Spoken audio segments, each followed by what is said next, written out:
WBCS notes চ্যানেলে আপনাদের সকলকে স্বাগত। আজকে টপিক হলো ইন্ডিয়ান ইকোনমির একটি ইম্পর্টেন্ট চ্যাপ্টার ন্যাশনাল ইনকাম। এটি তার পার্ট 1 ভিডিও।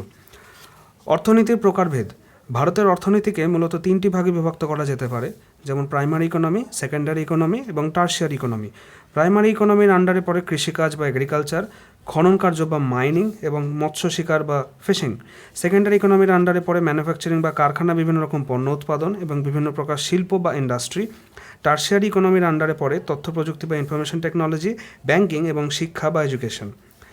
এই বিভিন্ন সেক্টরগুলি কীভাবে অর্থনীতির বিভিন্ন অংশ জাতীয় আয়তে অবদান রাখে তা বুঝতে সাহায্য করে। এবার আমরা কিছুটা এর হিস্ট্রি সম্পর্কে জানব। দাদাভাই নৌরোজি 1876 সালে সর্বপ্রথম জাতীয় আয়ের হিসেব প্রস্তুত করেন। ভারতের স্বাধীনতার পর জাতীয় আয় কমিটির প্রতিষ্ঠার সাথে সাথে ভারতের জাতীয় আয়ের হিসেব শুরু হয়েছিল। এটি হয়েছিল 1949 সাল থেকে। বর্তমানে এই সেন্ট্রাল স্ট্যাটিস্টিক্স অফিস বা CSO নিয়মিতভাবে এই হিসেবগুলি প্রকাশ করে থাকে।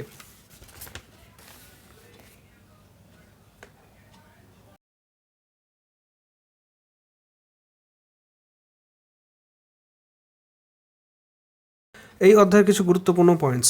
প্রথম হলো GDP অর্থাৎ গ্রস ডোমেস্টিক প্রোডাক্ট, দ্বিতীয় হলো GNP অর্থাৎ গ্রস ন্যাশনাল প্রোডাক্ট, তৃতীয় হলো NNP বা নেট ন্যাশনাল প্রোডাক্ট এবং চতুর্থ হলো PCI বা পার ক্যাপিটা ইনকাম।